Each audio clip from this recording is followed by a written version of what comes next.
Good evening, ladies and gentlemen. Tonight we are going to talk about popular diets, and we're just going to have a look at some of the more popular ones out there at the moment. And over the next couple of sessions, we will look at a few more each time until we've covered the major ones. And hopefully it will give you an understanding of what these diets are, what they're all about, and whether or not they might be right for you. So in the session today, we're going to look at the 5-2 diet, and we're going to look at the Paleo diet. So we'll start now with the 5-2 diet. Now, the 5-2 diet is one of the most popular intermittent fasting diets out there at the moment. And intermittent fasting is an eating pattern that involves regular fasting periods. And we'll talk a little bit more about that in just a sec. Now, with the 5-2 diet, for 5 days of the week, you've got normal eating days. So you would just eat as you normally would. And then the other 2 days, you're actually restricted to 25% of your normal caloric intake. Now, for females, that's about 500 calories, and for males, it is 600 calories. Now, just quickly, intermittent fasting. Now, this is focused on when you should eat and not what foods you should actually eat. When you are fasting, many processes in the body change when we're not eating for a while. So you get significant reductions in blood sugar and also insulin levels. And you also get increases in human growth hormone. Now, instead of pulling energy from the food that you've just consumed, when you're in your fasted state, the body is actually pulling it out from the fat stores instead. So this is going to help you because you're restricting your caloric intake, and it's going to assist with your weight loss. Now, many people find the 5-2 diet a lot easier to stick to because they still get to eat their normal diet for 5 days of the week, so they don't really feel like they're missing out. However, this diet is not going to be as effective if you're still binging on junk foods on your normal eating days. Now, if you go beyond your caloric intake for the day, then it's probably going to result in you putting on unwanted weight. So it still is all about moderation, even though you do have that freedom on your 5 days of normal eating. Some of the health benefits of the 5-2 diet are that it is easier to follow than a lot of other diets because foods are not being restricted. It can reduce your insulin levels and also improve insulin sensitivity. It's an effective diet for weight loss. You also have improved cholesterol readings and reduced inflammation throughout the body. So when they do tests for that, they show lowered levels of CRP, which is a C-reactive protein. So lower levels of that in the body is a very good sign. Now, when to eat when you are actually fasting. There's no set rules about what time you have to have your meals on your fasting days. Most people prefer to have 3 small meals throughout the day. Otherwise, they skip breakfast and then they have 2 medium-sized meals at lunch and at dinner time. It may take a while for you to work out what 500 or 600 calories looks like on your plate, but there are plenty of magazines and websites, etc., out there that you can look up, and they will basically give you a meal plan to make it easier for you. Just Google, 500 calorie meal or 600 calorie meal, and it will show you what you have to do. To make life easier for yourself, don't have 2 fasting days in a row. So always separate a fasting day by a normal eating day. Number one, because it's going to be difficult for you to fast 2 days in a row. And more importantly, though, you might, feel weak or fatigued or whatever it is by doing a fast on one day. So you don't want to back that up with another fast day straight after that. Some tips to make the 5-2 diet a little bit easier for you to follow. Try and choose foods that are more nutritious and will help you to feel fuller without consuming too many calories. So foods that are high in fiber and high in protein are going to assist you with that. Soups are a great option as they can be low in calories depending on how they're made. It's still very satisfying for you. And they're also a really great way to boost your vegetable intake for the day, which once again is low calorie.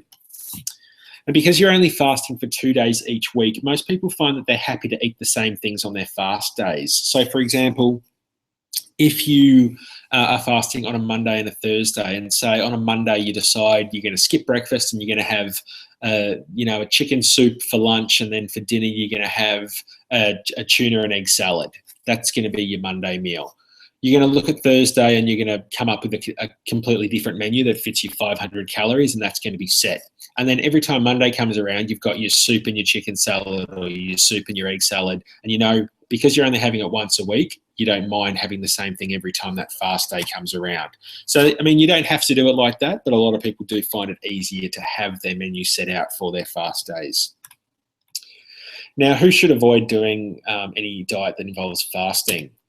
Anyone who has a history of an eating disorder, anyone with blood sugar dysregulations, nutrient deficiencies, pregnant women and nursing mothers, children and teenagers, and diabetics, both type 1 and type 2. So if you are actually having any adverse side effects at all, stop fasting immediately. So that's all about the 5-2 diet. A lot of people, as I said, find it very effective for weight loss. But what a lot of people do find is that they do the 5-2 for a while and they get some great results, and then their results really slow down. So from there, they can move on to a 4-3 if they want, which is 4 days of normal eating and then 3 days of fasting. Once again, if you are considering doing that, you should speak to a healthcare professional and not just do it yourself.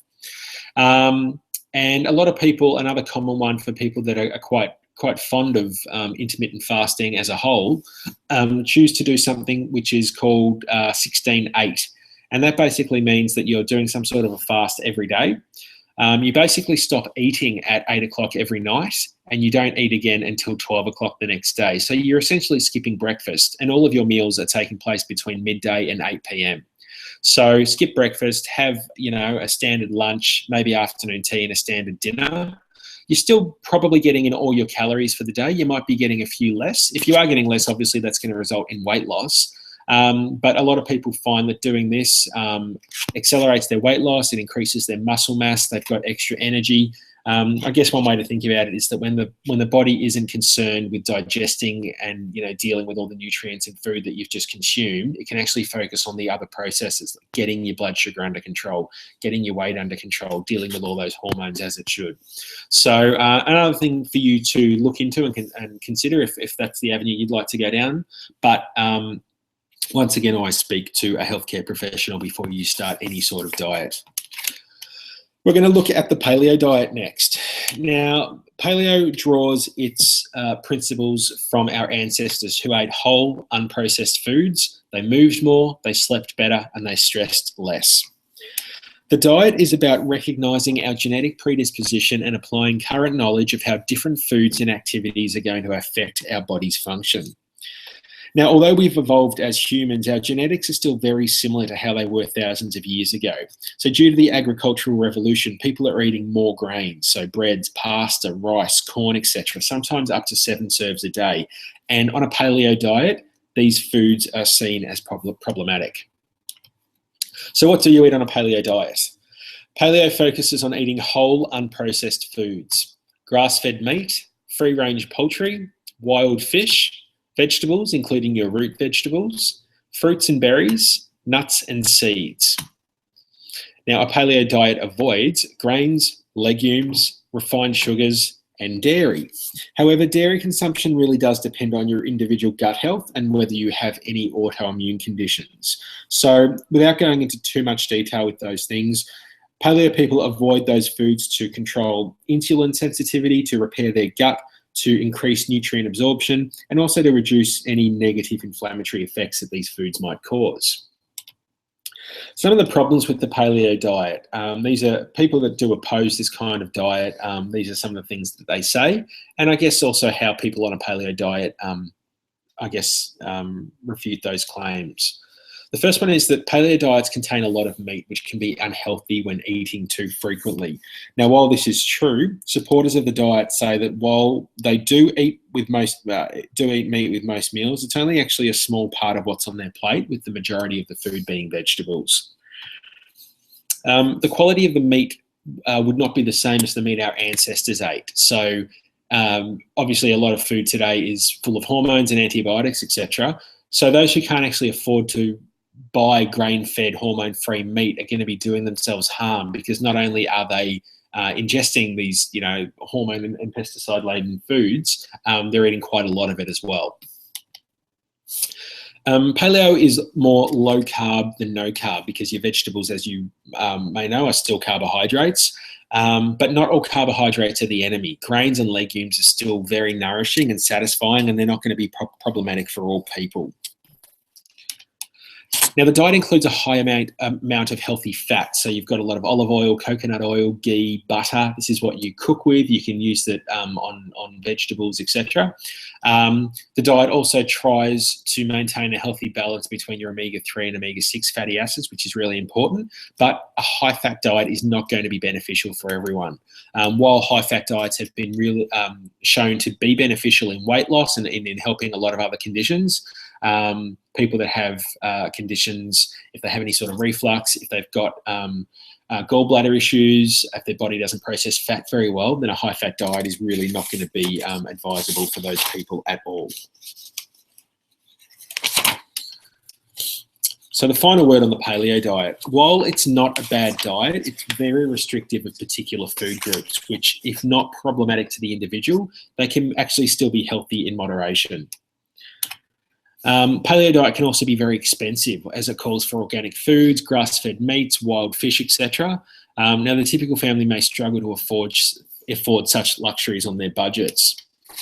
And another thing to keep in mind, I suppose, is that those people on a paleo diet in 2016 are not going to be eating the same foods that our ancestors ate all those years ago. And since our ancestors only lived to somewhere between 20 and 30 years old, not enough is actually known about the long-term effects of following such a diet. So it's still, quite early to make a call on whether or not it's a healthy diet and lifestyle plan to follow. Just looking at that first point as well, paleo being very restrictive of foods, a lot of people get quite confused because they get told the foods that they're not allowed to consume, and it's not only nutrient deficiencies that they might be missing out on. Then they fall into a trap of relying on the same foods because they know that they're safe, cooking the same vegetables, cooking the same meats, etc. And they're just not getting a wide enough range in their diet, and maybe missing out on some beneficial nutrients through that. So that's just another thing to keep in mind. So just to summarize, I guess conclude what we've spoken about with these two diets. All diets that you look at are going to have pros and cons. So it's going to be up to the individual to decide which diet will best suit their lifestyle and their budget. You should never start a diet without consulting a healthcare professional first. They can help you to decide which diet is going to be most appropriate for you and help to guide you through the process. The benefits of that as well, they can help you with some meal plans. If you've got questions about what you can and can't eat, there can be a lot of information on the internet that actually contradicts other information. So going to a professional to get that sort of advice is a really great idea. And that can also give you, other nutrients if they're required to help support you while you're going through it. If you experience any adverse reactions at all while you're on a diet, you should stop the diet immediately and seek advice from your healthcare practitioner, particularly if you're doing a diet that involves fasting and you're getting lightheaded or something like that. You may be experiencing blood sugar issues. And also remember that diets that claim quick and amazing results and seem too good to be true usually are just that. I guess something to keep in mind is that most people didn't put their weight on, in a few days or in a week, so they can't expect to take the weight off in that short amount of time either. It takes a while for weight loss to occur, and you also don't want to speed it up because a lot of toxins get released when those fat cells are broken down, and if you're trying to do it too quickly, it can be quite toxic for your body. So just some things to keep in mind. As I said, next time we will look at a couple of other diets, but I wanted to go over the paleo diet and the 5-2 diet today because they are two of the most popular and most common diets out there at the moment.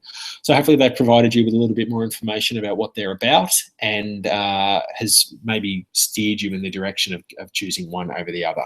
Thanks very much, and I will be back next time.